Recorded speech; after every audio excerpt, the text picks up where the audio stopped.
Alrighty, we're responding to a call of a man who's fallen off his ladder while trimming his tree.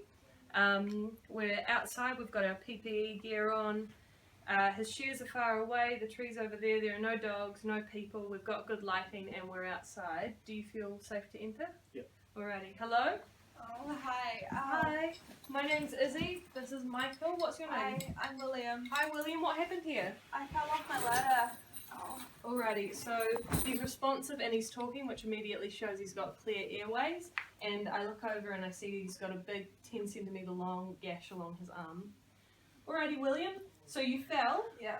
I see that you're bleeding pretty heavily out of your arm. Is it alright if I deal with that? Yeah, please stop it. While I'm doing that, Michael, can you do a rapid trauma sweep to see if there are any more bleeding?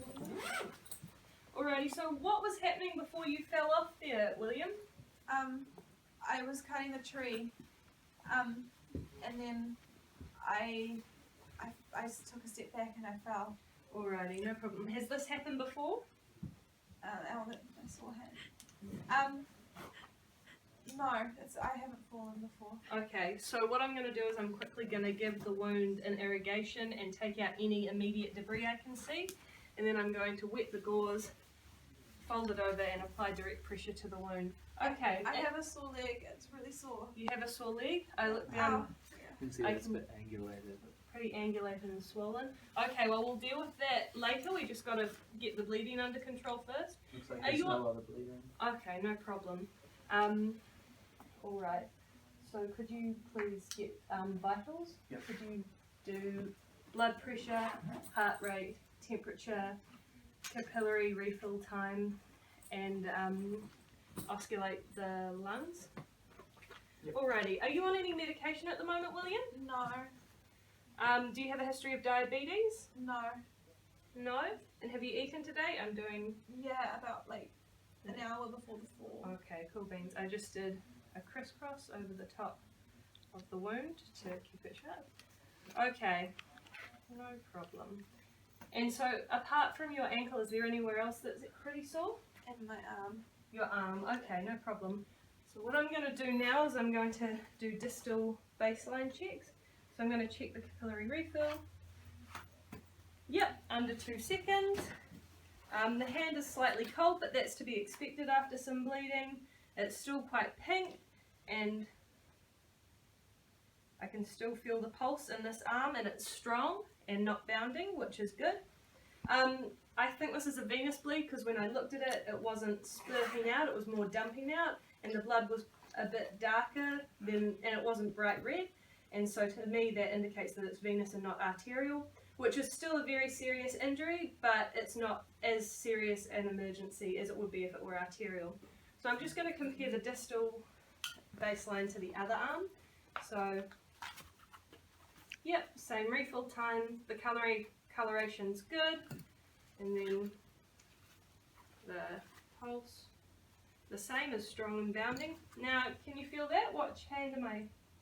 What finger am I touching? My pinky on my right hand. Alrighty, can you squeeze my hand? And can you push my hand? Alrighty, and can you squeeze my hand? And push my hand? What finger am I touching? My pinky on my leg. Alrighty, very good.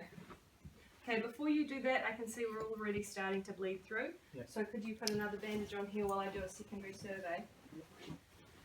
Alrighty, William.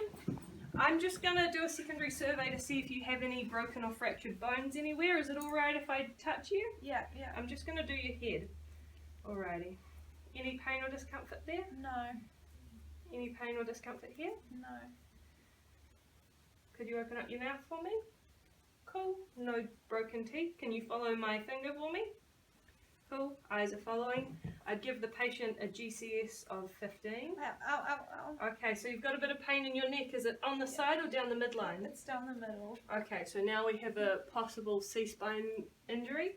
So we're just going to leave that be for now. William, while I continue my secondary survey, can you keep your head as still as possible? Yeah. Alrighty. I don't want to move it anyway. Okay, good. So we'll just check.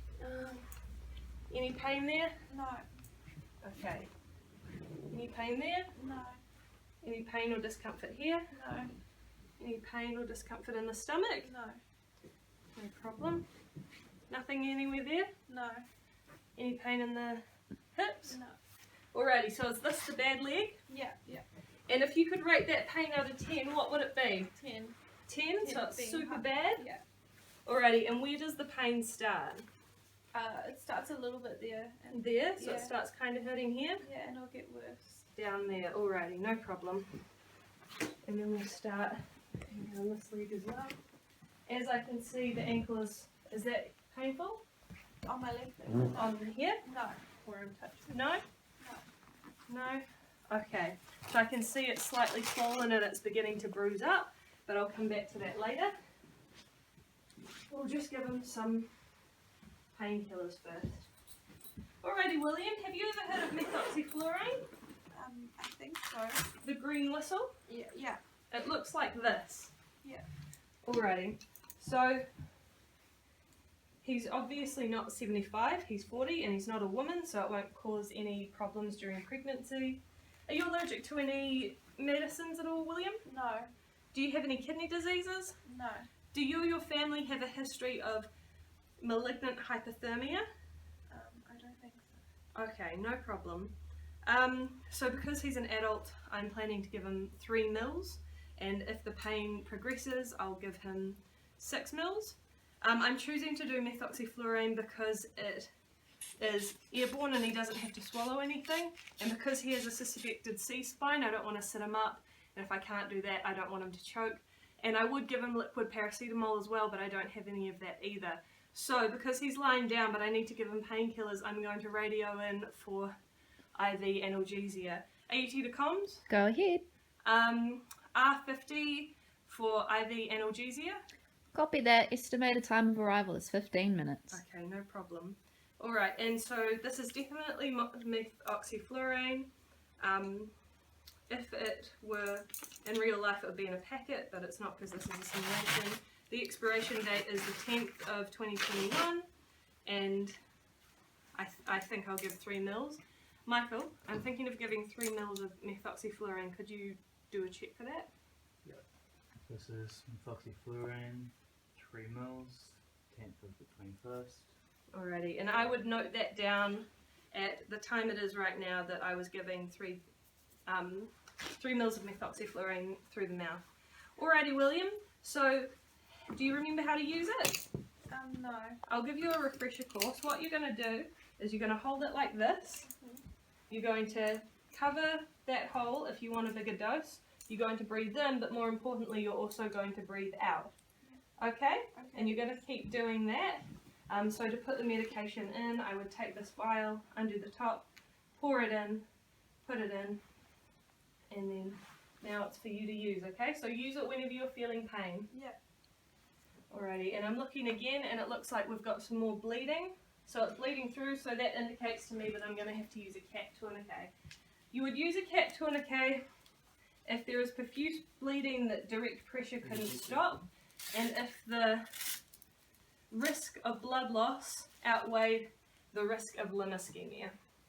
So I'm just going to put this on. So what this is, William, is this is a CAT tourniquet.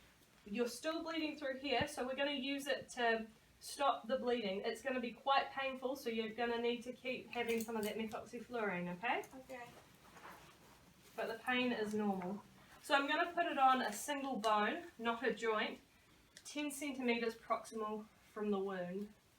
While I'm doing this, could you try and get the good boot off the good foot? Yep. How were the vital signs? Hold on, pause before you answer.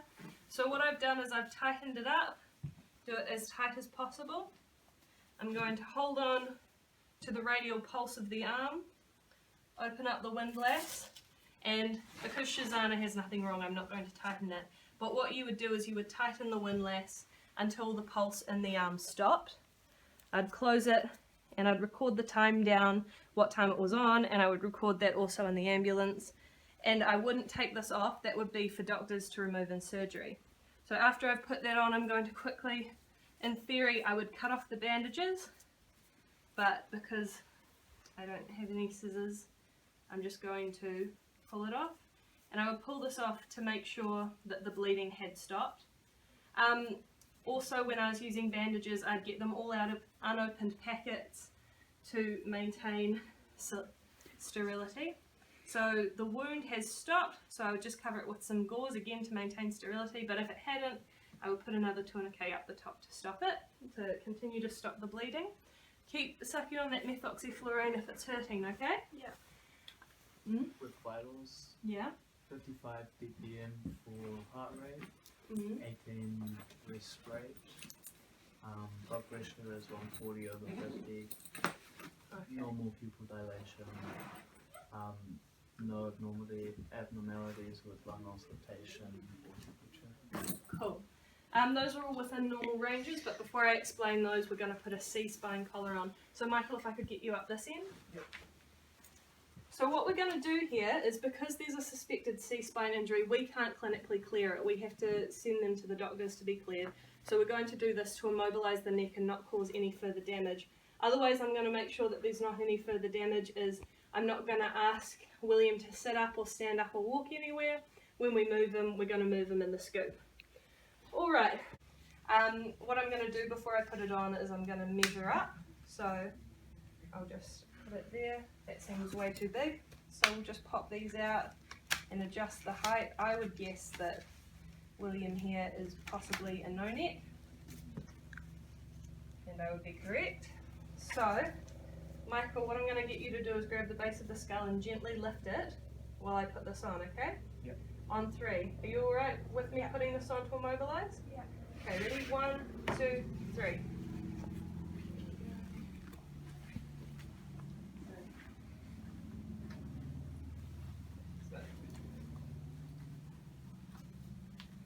Cool. So put it on nice and tight. In real life I would put some sticky tape down here, but we're running out of sticky tape, so that's just what I do. Alright, how does that feel? Are you comfortable? Yeah. I know it feels a bit Yeah. weird, but does your neck feel comfortable? It feels comfortable for what it is. Okay, very cool. So we'll leave that there, and now we'll move on to the feet. So Michael, if you could come down with me. So we're going to take the boot off the sore leg. It's going to hurt, but just keep sucking on that methoxyfluorine. Could I get you to put one hand here, and lift the leg for me? On 3. Alright, we're taking the boot off on 3, okay? 1, 2, 3. Cool. That's it. There we go. Alright, so immediately when I look at the limb, there's a bit of swelling and a bit of bruising, but that would be completely normal. I suspect a fracture, but I'll just test. I'll take the distal pulse. Yeah, I can feel it. So there's still a steady rhythm. It's not bounding, but it is strong. It's the same down here. Now, can you feel that, William? Yeah. What toe am I touching? Really tickles, yeah. What toe am I touching? My baby toe. Very good, okay. And so the coloration, it's going a little bit pale, but there's still a bit of pinkiness, and cap refill time is slightly delayed, but not much longer than 2 seconds. Very quick in this foot. So there is a suspected fracture. So what we're going to do is we're not going to adjust that. We have IV analgesia on the way. So we're just going to put it in a box splint for now and keep it stable and keep it comfortable. Could you grab me a box splint, some tape and some towels? Yeah. Alrighty, William, could you push on my hand? Good, and can you do that with the other one if it doesn't hurt too much? It hurts. Just hurts a bit. And how far has that pain come down? Like a 6, 7. 6, 7, so it has come down? Yeah, yeah. Okay, good. Alrighty. So I was having a bit of difficulty because the tape kept sticking to my gloves, but to show that I know, when I'm and I don't have any tape left, but assembling a box splint, what you would do is you would fold it up and attach some bits of tape there and some bits of tape there so it looked like an L shape. And that's how you make a box splint. Alright, so then we'll put a towel in for comfort. I'm going to put these under slowly. You need help lifting the limb? Yep, we'll get to that in a second. We'll just expose the limb a bit more.